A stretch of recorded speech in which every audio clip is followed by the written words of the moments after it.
Welcome to SLS Impact Room, where every conversation creates impacts. Today's topic, we're talking about the nudge that sparked reality, and with me is a special guest who will introduce himself.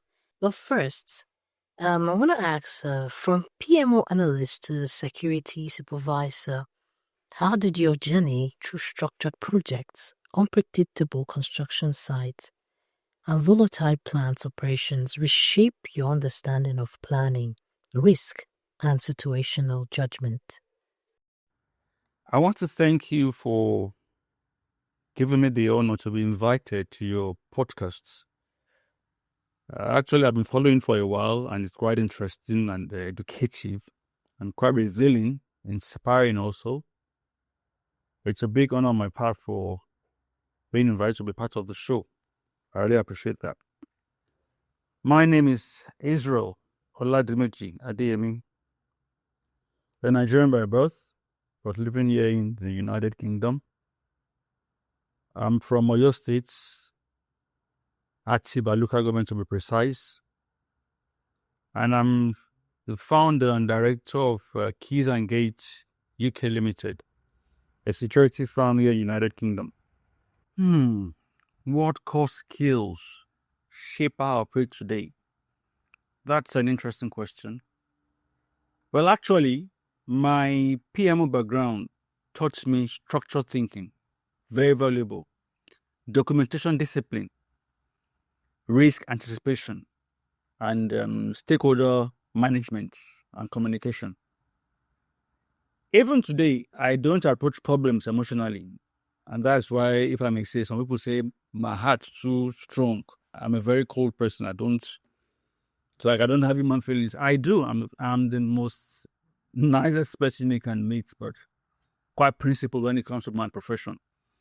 I break issues, problems down into components, identify risks, and build systems around people. That foundation, that experience, that knowledge has never left me up to today. What moving into construction taught me? Well, that's the transition, if I may put it in another word. But actually, the reverse is the case. If you can understand what I'm trying to say, I didn't move into construction from PMO. I actually moved from construction to PMO. How it all started, it's a very funny story, but I would like to say that because you all know this so-called jackpot syndrome.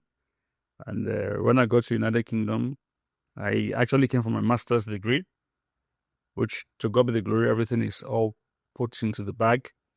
But even if you come with millions from Nigeria, which most of you know that we all struggled, how we all got here. That's a story everybody knows from the beginning. So we all came to greener pastures, which I was part of, and I'm proud of how it all went through. But the construction work was as a security guard. Look at the beauty of it. When I got that job, from there I was able to pay up my school fees, put things together, send some funds home from that little security job. It was from there I met a Nigerian guy, Dan by name. He was the site supervisor. And I told him I'm interested in this PM project management work. And he told me, do this, do this, do this. And that was how it all started.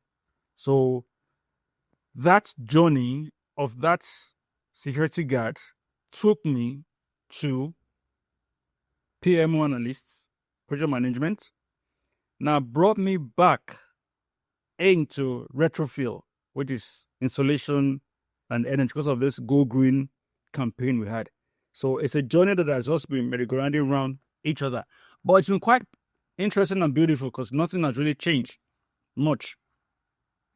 I didn't change career, if I may say. I only changed environment where the same thinking was applied.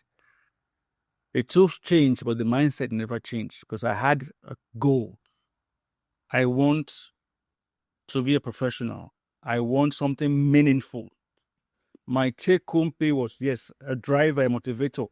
But at the same time, I wanted a profession, a career where I won't lack contracts. I won't lack opportunities. So those two aspects of my life shaped me, trimmed me, and helped me to become who I am today. Thank you. Reality versus planning. Well, that's situational judgment. You see, I've always been driven by this urge. I want a hands-on experience about what I do. I want to be part. I want to really create an impact and make my presence felt. Actually, in security operations, incidents don't wait for procedures at all. You have to be on the alert. That's when I realized plans are guides, not scripts. You can write things down, checklists, but you need to be on ground to see things, to be visible. You train people for principles, not checklists. Situational awareness becomes more important than strict process compliance. There are two different things entirely. In construction, let me put it this way. Construction taught me that theory meets reality very quickly. That's one aspect. Okay?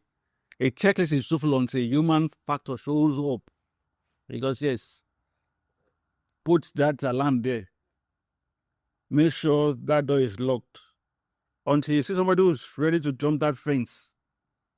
How do you deal with such a situation? So you need live experience.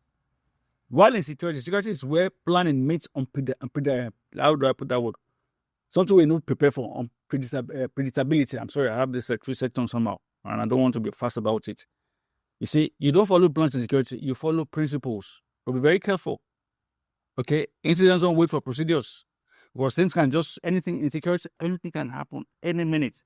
I have an instance where we had CCTV everything on, because we're closer, maybe you can hear closer railway, a federal highway here. And a man walked in and told us that if I can align to pass through the company to the other side of the road. And I told him, sorry, this is a private property, you can't come in. You have to go around.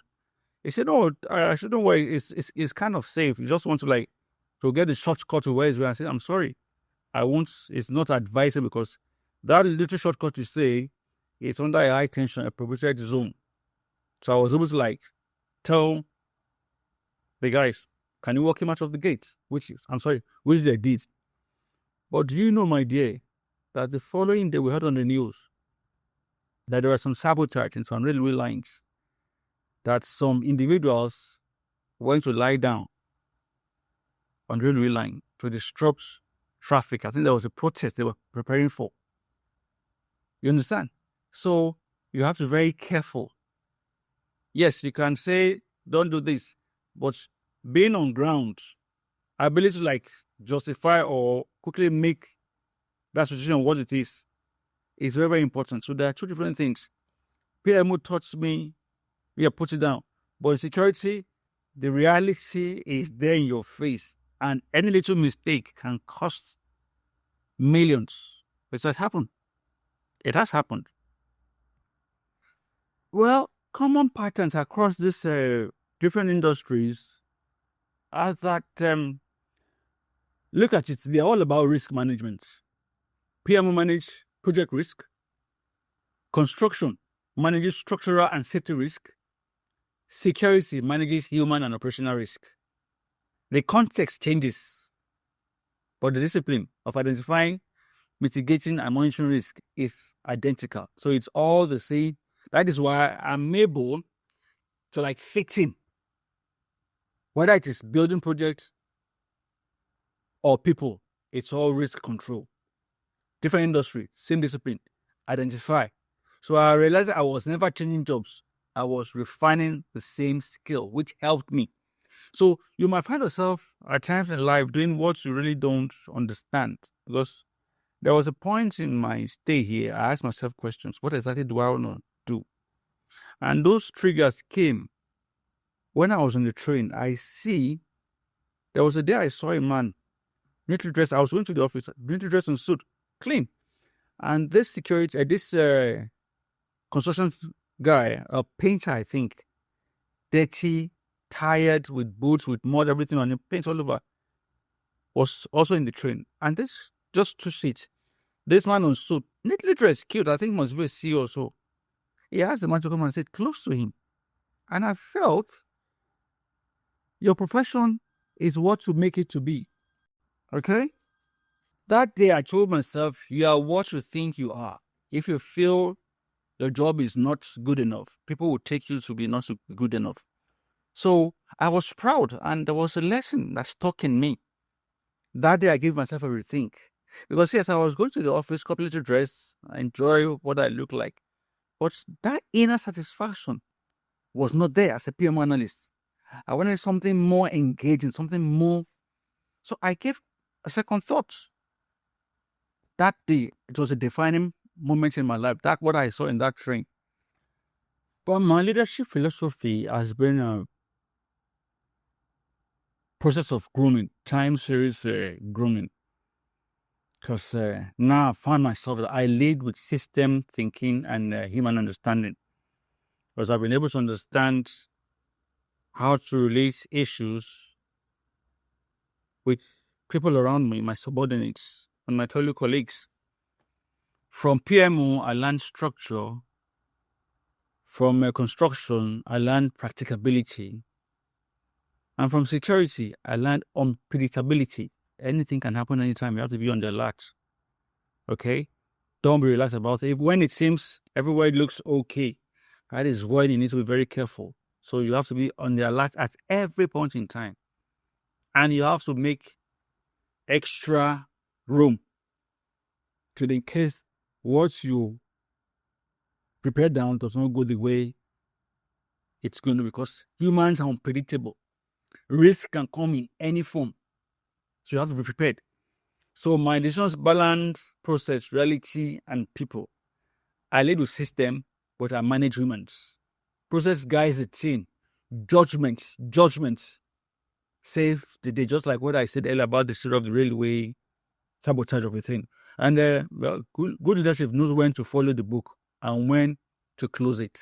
So human judgment is also important in decision making. So I've come a long way in my relationship and my leadership quality with people, and those are the things that really led me to, or made me who I am, to the ability to like relate with people easily, be compassionate, and at the same time be strict when it is required, because you can't be too free at times, because some people don't take advantage of who you are, if you understand what I'm trying to say.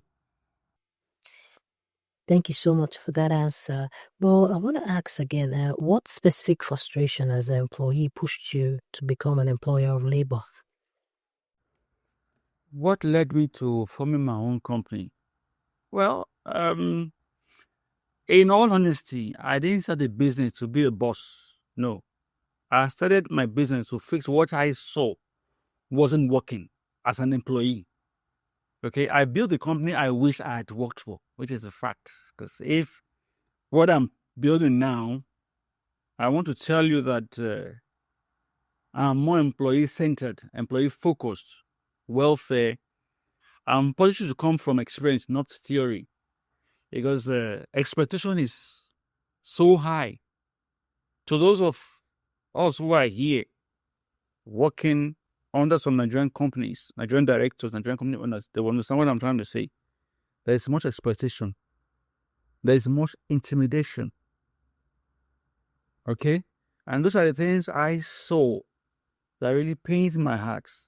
Though forming the company was just from an inspiration from one of the white officers I work for here. And I told myself, but I want to correct some things about how Nigerians treat Nigerians. It's pathetic. It's painful. It's horrible. Those are one of the things that really pushed me into setting up this my company. Well, to the audience out there, I want to tell you this. From my own experience, you might have it also. I want you to look deep. There's a pattern that is being created around it, but you need to like look and understand. Just put the notes together. Because to me, what looks like a scattered career is often a deep cross-industry intelligence. Experience I've gathered over time. Don't underestimate those knowledge you are going through. they are valuable. If you're able to sit down and put them together, I tell you, yes, we'll make mistakes along the line, we'll waste time and resources, but they are valuable lessons that money cannot buy. All you need to do is sit down, identify those areas, those things, those connecting dots, and I'll tell you, right in front of you has been your destiny that you have been overlooking. If you can recognize patterns across fields, you can lead anywhere, you can blend anywhere, you can do anything. Diverse experience is a leadership asset, not a liability, not a waste of resources, not a waste of time. Okay? Things come at times you don't know. I'll give you a personal experience. The security job I got about 5 years ago was from a friend I met in church. We just said hello, hi, and we interacted. He picked interest in my knowledge because I gave him some ideas about his own company. And we never saw each other again until after 6 months. I got the job of a security guard on the construction site. From that construction site now, okay, I met Dan, a Nigerian, a site supervisor, who told me to go and take a project management course so that I can become a project manager. From there, I took a project management course, and I started as a PMO Analyst. Now, while I was a PMO Analyst, it's about strategy thinking. I wanted something hands-on because we can always be in the office, design, flowchart design, think about what. I wanted something where I can roll my sleeves, be involved. I was now able to, I saw a free course from government to come and take a free course on retrofit. That is the green aspect of this construction site. So I took that course. Now that took me back to construction. Now, while I was at this construction, I discovered that the lecturer was talking one day, teaching us, and he said the security aspect of, we were talking about construction, and he made mention about security. And from there, that note came to me. I can open a security firm while I supply security to officers. That is how it was started. So no idea is waste. They connect. You only need to look where it's coming from. Thank you very much for this opportunity you're giving to me. And I appreciate anytime you want to call on me again. It's a big honor for me to be here. Well, thank you so much for that. So the next time someone says your resume doesn't make sense, remember structure learns from chaos, and leadership is just pattern recognition across worlds you never planned to enter. The question isn't whether your path is straight, it's whether you're paying attention enough to connect the dots backwards. Thank you so much, sir, for coming. Really appreciate, okay? Stay impactful as always. God bless you.